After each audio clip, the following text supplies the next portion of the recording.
The pandemic has prompted major changes in the way we educate our children. An unprecedented number of families are opting to just stay home. We'll share one of those stories. Sadly, a large number of teachers are staying home as well. We'll report on teacher burnout and what that means for the future of the profession. And we'll examine a non-traditional approach to learning that has excited high school students, some for the first time. You're watching VPM News Focal Point. Production funding for VPM News Focal Point is provided by Dominion Energy, dedicated to reliably delivering clean and renewable energy throughout Virginia. Dominion Energy, actions speak louder. The estate of Mrs. Ann Lee Saunders Brown. And by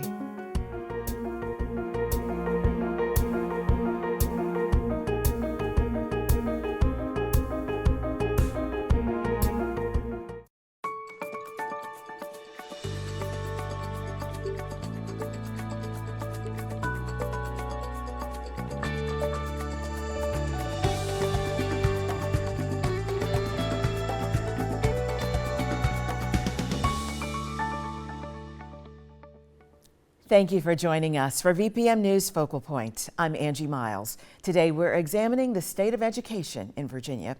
First, though, a snapshot of news from around the state.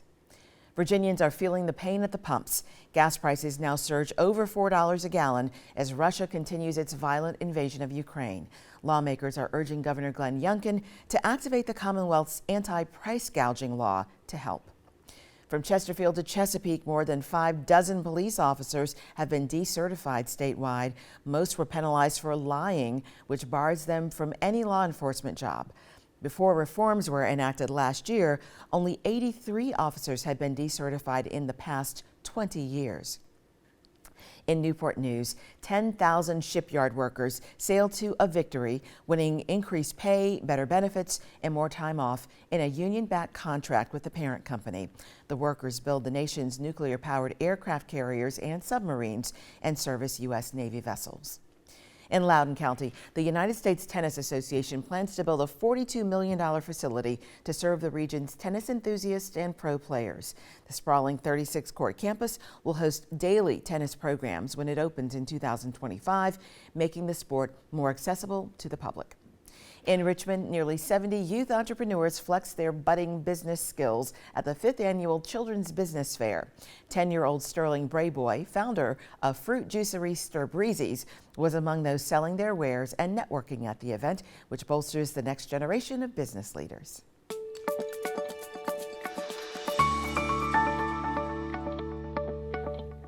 Virginia's General Assembly ended last weekend. VPM News education reporter Megan Pauley is at the Capitol with an update on key education bills from the 2022 legislative session. Megan? Hi, Angie. Yes, education has been a huge topic of debate this session, in large part because Governor Glenn Youngkin asked lawmakers to put forward several education-related bills.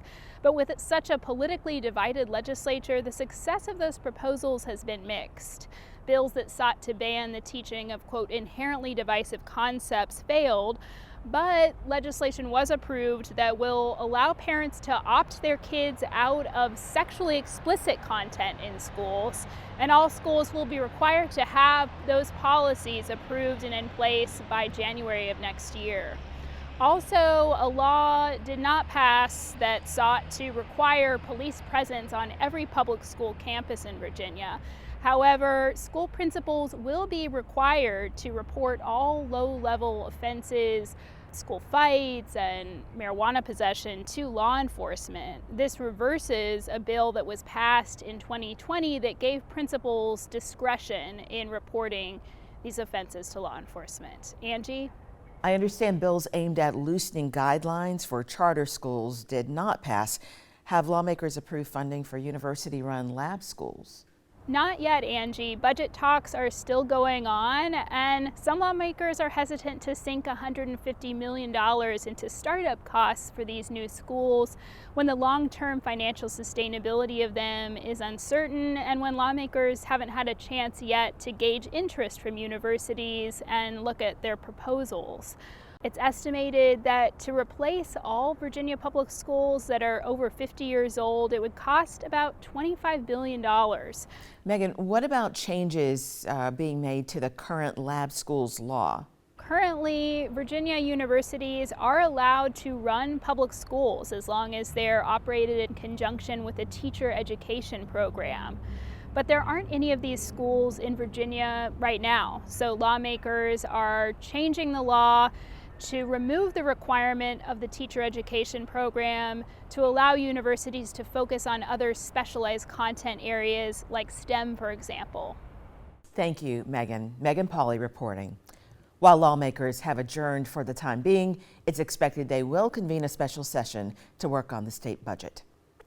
Some of the education issues lawmakers debated are still top of mind for many Virginians. Kairos Manzanares tells us more in this week's People of Virginia segment. Kairos. Thanks, Angie. Education was the issue that some say sealed the win for Governor Youngkin in 2021. There are clear dividing lines and most people have strong opinions. We asked Virginians what they see as the biggest challenges in our education system. Here's a sampling of those responses. I have taught in the private community and the counties and did some student teaching in the cities. There just seems to be, as always when it's tax-based, such a difference between the two schools. Finding good teachers and having teachers that are going to teach my children according to their culture and their lifestyles. Teachers, especially in public schools, work well more than 40 hours a week, so I would love to see them being paid both for the level of education that they have as well as the experience and the sheer amount of work hours that they put in. If you have strong opinions about Virginia's educational challenges, we'd like to know. After you watch today's stories, please consider sharing your thoughts on our website at vpm.org/focalpoint. Angie. Thank you, Kairos. The coronavirus pandemic changed many things in our society, including how children learn. As COVID-19 pushed schools to close their doors and move to virtual or hybrid learning, parents had to find the best option that worked for their families. Since 2019, homeschooling in Virginia has increased by nearly 40%. Many parents who made the switch say they don't plan to go back to traditional in-school learning. Kairos Manzanares has the story. The popularity of homeschooling increased rapidly in Virginia after COVID-19 forced classrooms to shut down in March 2020. Data from the Department of Education shows that nearly 62,000 Virginia students are being homeschooled this school year. That's a 40% increase since 2019 when COVID hit. Once everything started getting crazy, I just decided to, keep them home and try to see where everything would go from there. And here we are, still homeschooling to this day. That's Chanel Anderson, one of many parents left scrambling to find an education alternative for her two children when the pandemic hit. A big factor for her, she and her son are considered high risk. Anderson says she's always wanted to homeschool, and the pandemic gave her that extra push she needed. Honestly, homeschooling is really what I wanted to do from the beginning, since they were really small. I wanted to have them home with me all the time, so it's kind of a blessing in disguise, I say. At first, Anderson says they were learning as they went, but then she switched to a homeschooling program from K12.com. A big benefit of homeschooling, Anderson says, is that she can spend more quality time with her children. With homeschooling, I'm with them a lot. I didn't really like the idea of, us waking up in the morning, having to rush out to get to school, get to work. They're at school all day. I'm at work all day. She's also learning who they are. As a parent, homeschooling my children has taught me so much about my kids.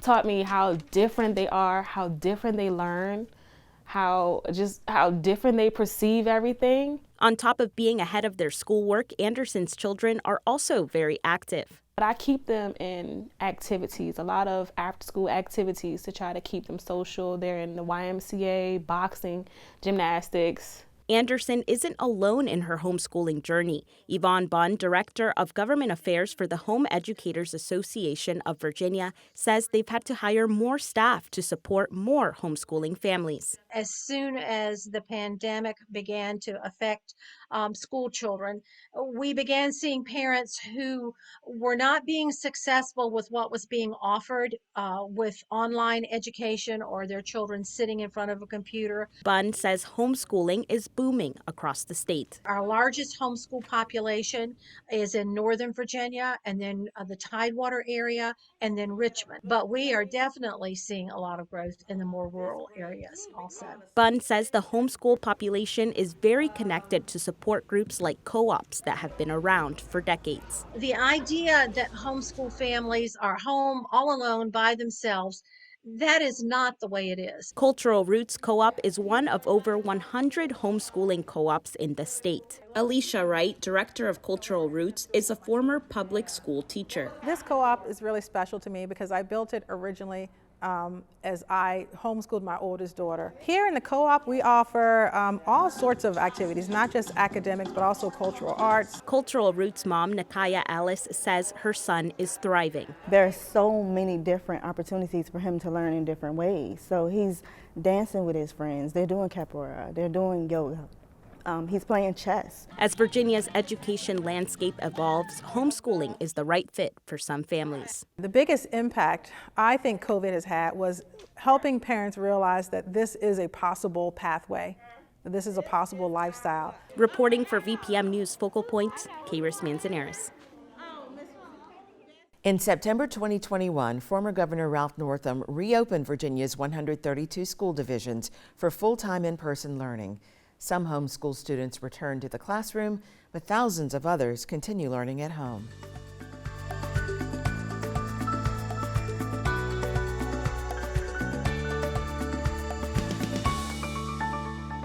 The special education administrator of Virginia's third largest school district just resigned, citing concern for student safety and education equity in Loudoun Public Schools.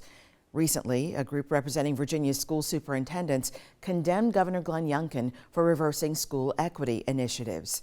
Last month, Montgomery County School Board Chair stormed out of a heated meeting as parents protested mask mandates.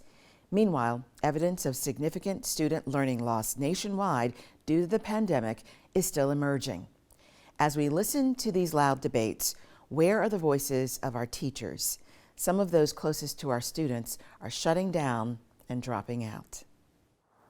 Ever since I was a child, I used to love to play school. I always had to be the teacher, of course.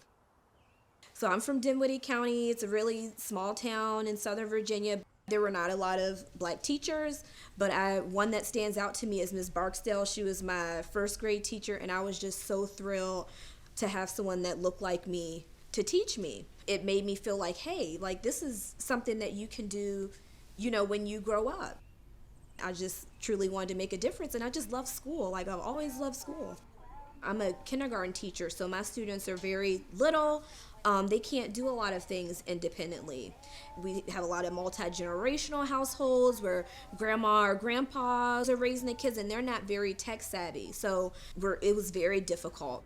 Now that we're back in person, we're kind of the gatekeepers of policy in regards to health, like things coming from the CDC and the local government, which is a new, you know, we have a lot of roles already, but this is something new that we're dealing with.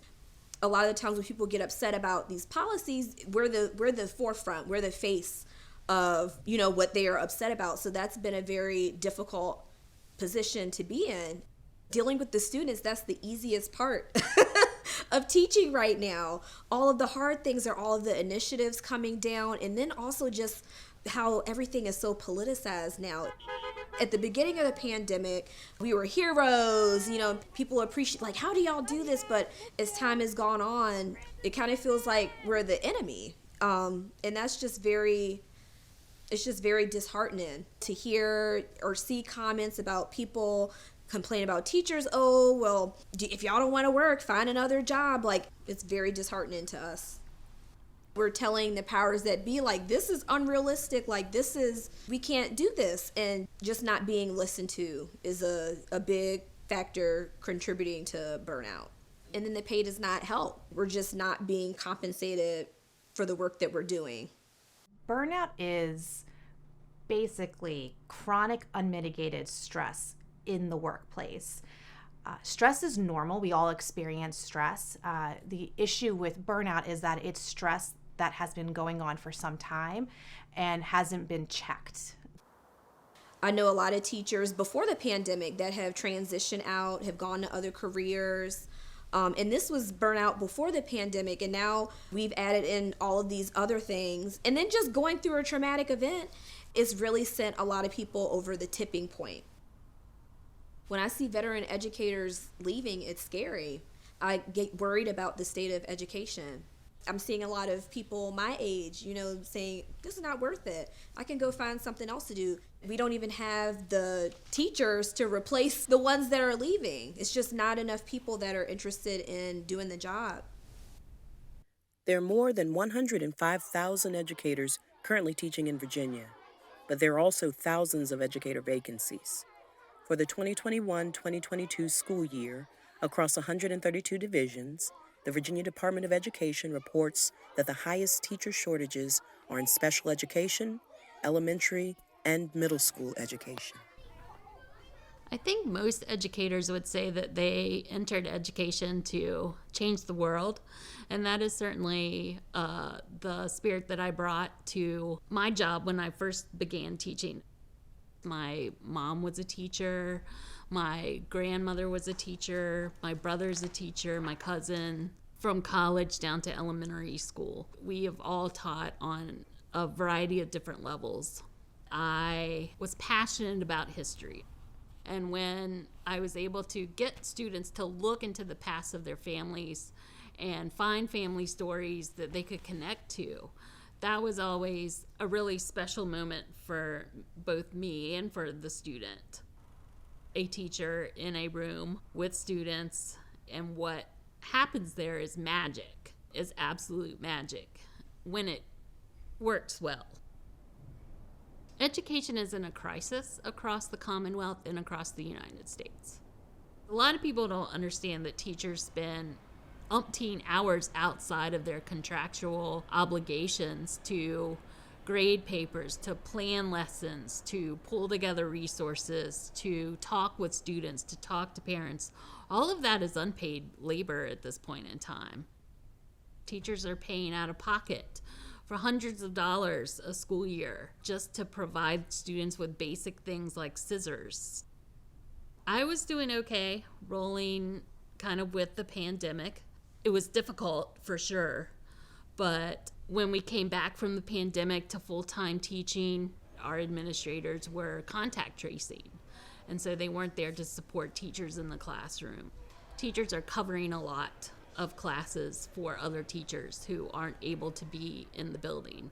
And when you're responsible for a class, you don't have time to do planning, to do grading, to answer emails from parents, to answer emails from students. As you can imagine, our students have been under enormous pressure. We saw a lot of our students really struggling with dysregulated behaviors in the classroom and not having enough support.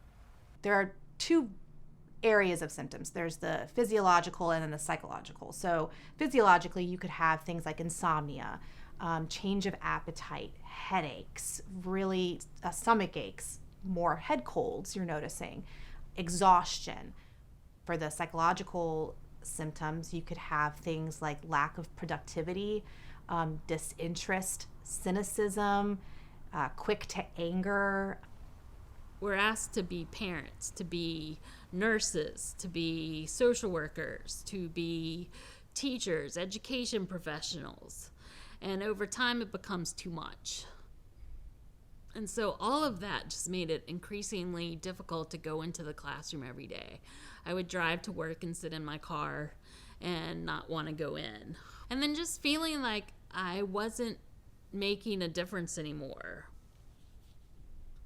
Part of my burnout was centered around the fact that I had spent so many years in the classroom. I would encourage younger teachers to take their personal time. utilize the resources that are available to you, whether that is the employee assistance program or whether it is a matter of sitting down with your administrator and having a difficult conversation about the fact that you are feeling burnt out and you do need more support. So with burnout, the first thing that someone would want to do is to reach out to a provider. Stress can happen for any reason. So get to the root of the problem. And then the provider can really help to determine what those next steps might be. Some things that might help to lessen the burnout is realizing that one of the issues is lack of control. So trying to figure out how you can get control back in your workplace, how you can get autonomy back in your workplace, how you can potentially get a more supportive environment in your workplace. So those are some things to talk with your employer about. Also bring in your other coworkers and see if they're experiencing similar things and gaining that support from your fellow coworkers. Unfortunately, I think my experience is not unique at all. I was an early member to this Facebook group called HCPS Back to School Safely, and we began organizing just as community members and educators in response to the pandemic. It's a place for teachers to talk about things that may be going on in their school, sharing different instructional practices or things to help during this time, and also, some advocacy work and trying to stand up for ourselves and have a voice. So just making it easier for people to become more involved in local government. We have about, 3,000 members, making sure that we are physically present in those environments where those decisions are being made so they can see, hey, these teachers are here and they're invested in this. So we're out there trying to be a presence and trying to show them that we care and we are out here and we want our voices to be heard. A 2021 National Education Association survey found 32% of teacher respondents will leave the profession earlier than they'd planned, prompted by the pandemic. Find more data and resources for teachers at vpm.org/focalpoint.